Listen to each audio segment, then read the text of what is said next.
Hello students, this is Lorentz transformation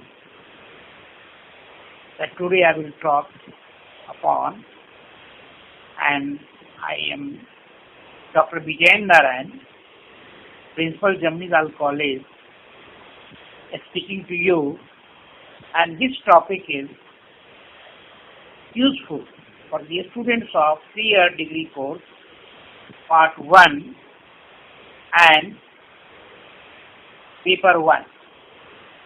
So first we know why this Lorentz transformation is needed.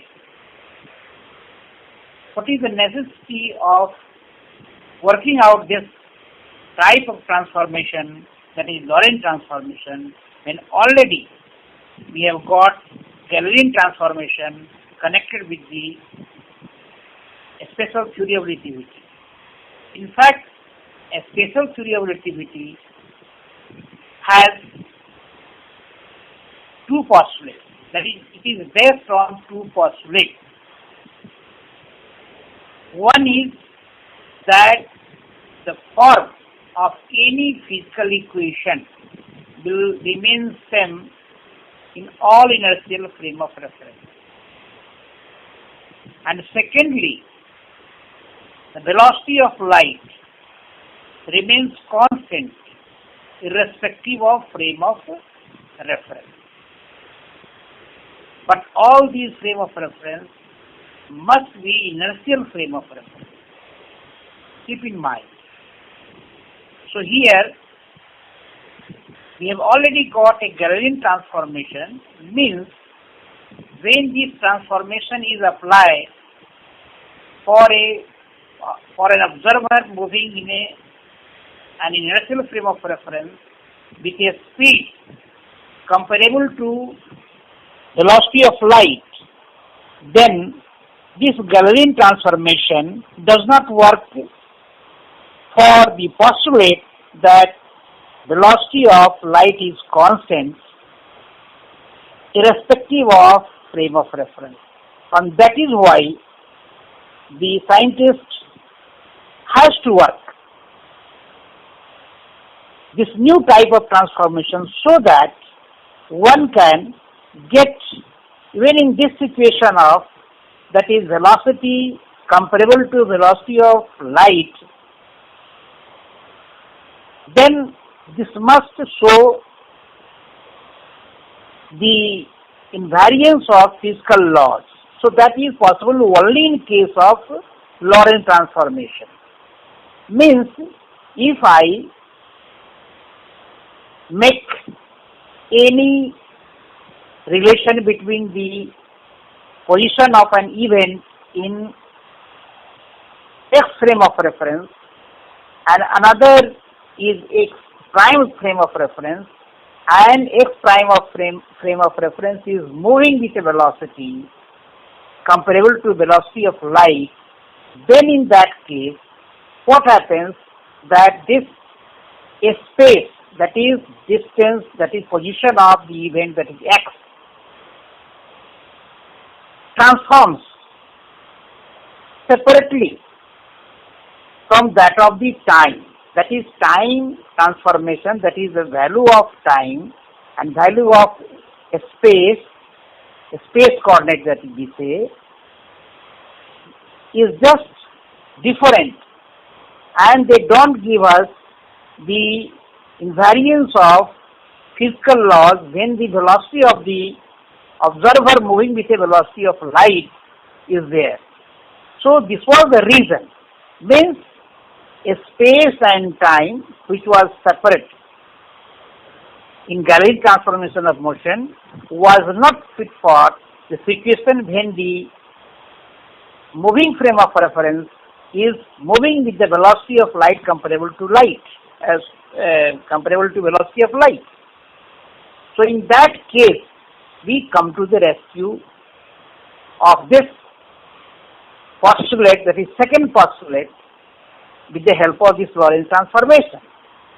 So reason is clear that Galilean transformation does not satisfy the second postulate of Einstein, that the speed of light is a constant For the further clarity, it is noted that the first postulate of special relativity says that the laws of physics are the same in all inertial frames. In other words, there is no preferred inertial frame. The second property of this transformation is that it reduces to Galilean transformation when the relative velocity of the moving frame is much less than the velocity of light. See, students, this transformation, that is Lorentz transformation, is such that it is compatible for the situation when the observer is moving in an inertial frame with a velocity comparable to that of light. Then physical laws, velocity of light is constant. But there is very important criteria for any transformation to hold, that when the same velocity of the moving reference frame is reduced much less than the velocity of light, in that case it must give us the Galilean transformation. So that is satisfied if we go for the Lorentz transformation, or the way we have worked out the Lorentz transformation. Now come to the equation and how is this done. In a special relativity, one has the idea of separate space and time. So if one body is moving relative to the other, then a space and time has different category. That is, a space transforms or gives you information or gives you a relation different from the time. So both space and time changes in its own way in each inertial frame. But one cannot in general relate the space of one inertial frame to that of another inertial frame running with a velocity comparable to that of light. The same consideration is involved with time. In other words, in other way, one needs Lorentz transformation because it mixes a space and time in such a way that the time coordinate in one inertial frame is related to the space as well as the time coordinate of another inertial frame. So this is the advantage. They are not separate, rather they both are related, both have been mixed. It is not that separate transforms in its own way, time transforms in its own way. It is that a space and time both are mixed up and they have the way of transformation in a new way. So now let us consider how is this done. So let us consider a reference frame S in which a pulse generated at a time t into a sphere given by x square plus y square plus z square minus e square t square is equal to 0.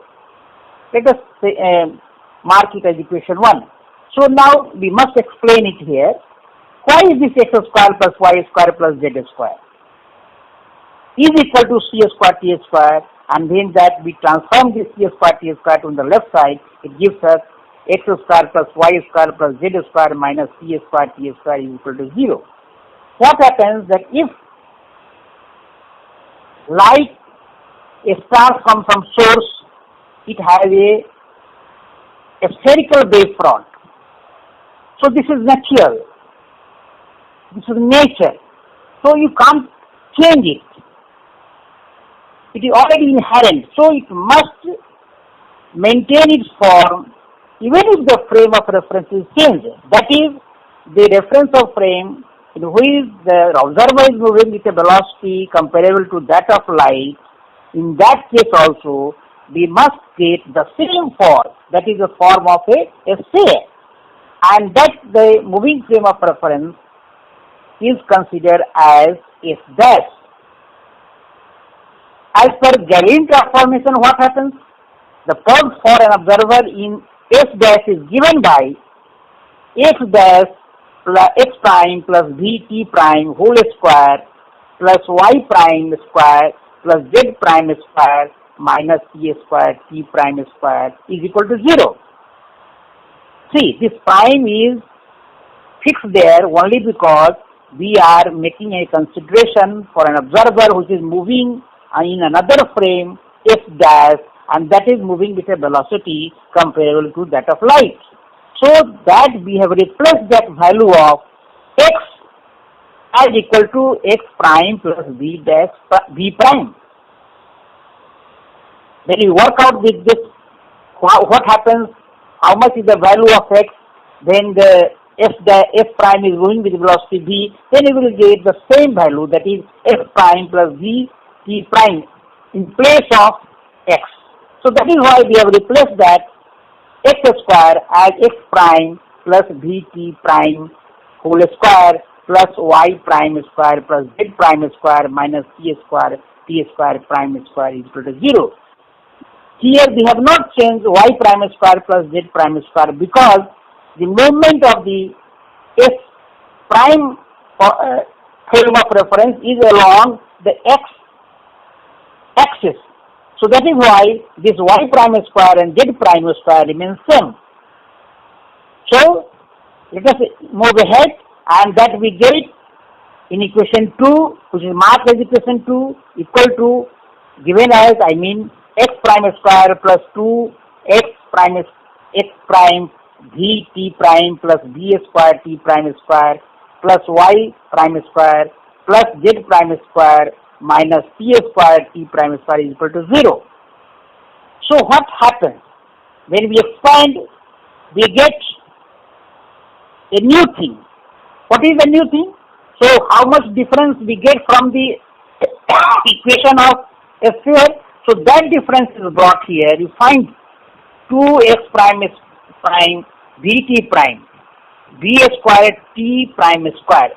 So that is the difference. Two factors are there, two terms are there, which disturb the equation of a sphere which is valid for a expanding wavefront.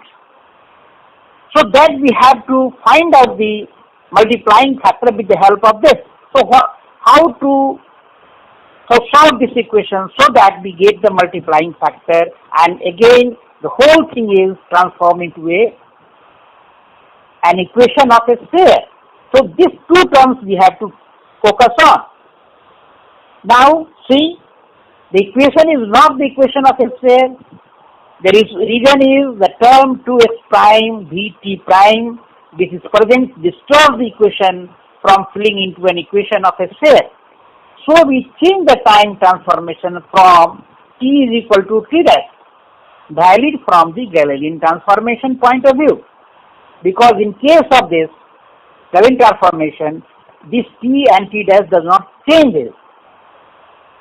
That is why we have put it as t is equal to t prime. So we get finally t is equal to t prime plus bx prime upon c square, and that we mark as equation 3. So what we find here? T is equal to t prime plus bx prime upon c square. Let us now substitute for t prime obtained from equation 3 to equation 2 and get x prime square plus 2x prime vt prime plus b square t prime square plus x prime square plus y prime square minus c square t prime square minus 2x prime vt prime minus b square x prime square upon c square is equal to 0. So when you solve it, what you find? You find that this is equal to x prime square, and under bracket you find a factor, that is 1 minus v square upon c square, and plus y prime square plus z prime square minus c square t prime square, and again a factor, the same factor, that is 1 minus v square by upon c square, and that is equal to 0. So this factor, this multiplying factor of 1 minus v square by c square, we have obtained from just solving the equation. So what we see in equation 4 is that x prime is associated, x prime square is associated with 1 minus b square upon c square, and t prime square also with 1 minus b square upon c square. So another word, what happens? X we find as x prime plus bt prime upon 1 minus square root of 1 minus b square by upon c square. So this x transforms as x prime, and here you find t prime is also there. So a space has been transformed as a space and time both. So this has been mixed up together, and that does not take place in case of Gaussian transformation. Here you find this multiplying factor, that is 1 upon 1 square root of 1 minus b square c square extra, and that makes the whole thing again turning to or changing to an equation of sphere. So this thing, by just considering the basic property of an expanding wavefront, we have got this relation of x equal to the thing given on the right hand side of it. So what happens? So check whether equation 5 as given below is obtained by the substitution of these values. Now substitute all these values, and that is from VA to VC in equation. A simple algebra is done, and the result is again x prime square plus y prime square plus z prime square minus t square is equal to 0 is equal to equation 6, which is an equation of a sphere.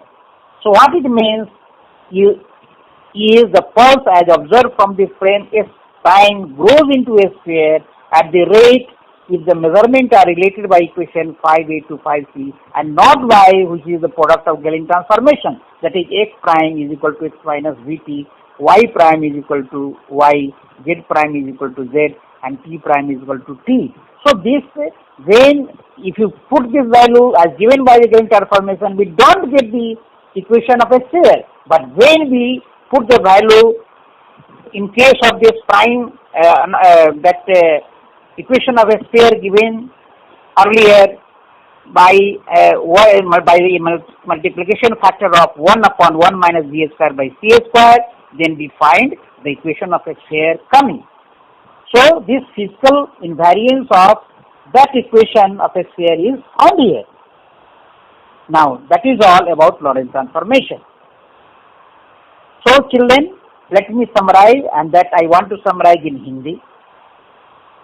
क्या होता है कि हम लोग special theory of relativity को पढ़ने के समय दो पोस्टुलेट का ध्यान देते हैं। एक जो परिकल्पना है वह यह है कि जो भौतिक जो रूप है, physical form of all equation एक होता है। Physical form of equation inertial frame of reference एक होता है। किसी भी इनर्शियल फ्रेम ऑफ रेफरेंस में आप जाएंगे, किसी भी फिजिकल लॉज का जो भौतिक रूप होता है, जैसे मान लीजिए F इक्वल टू मास गुने एक्सेलरेशन, तो ये जो रूप है हमेशा वही रहेगा। और दूसरी जो परिकल्पना है कि यह वेलोसिटी ऑफ लाइट जो है किसी भी फ्रेम ऑफ रेफरेंस में, इनर्शियल फ्रेम ऑफ रेफरेंस में जाए या वहाँ देखें या वहाँ से नापे, तो एक ही वैल्यू आपको देगा, जो गैलिलियन ट्रांसफॉर्मेशन पूरा नहीं करता है।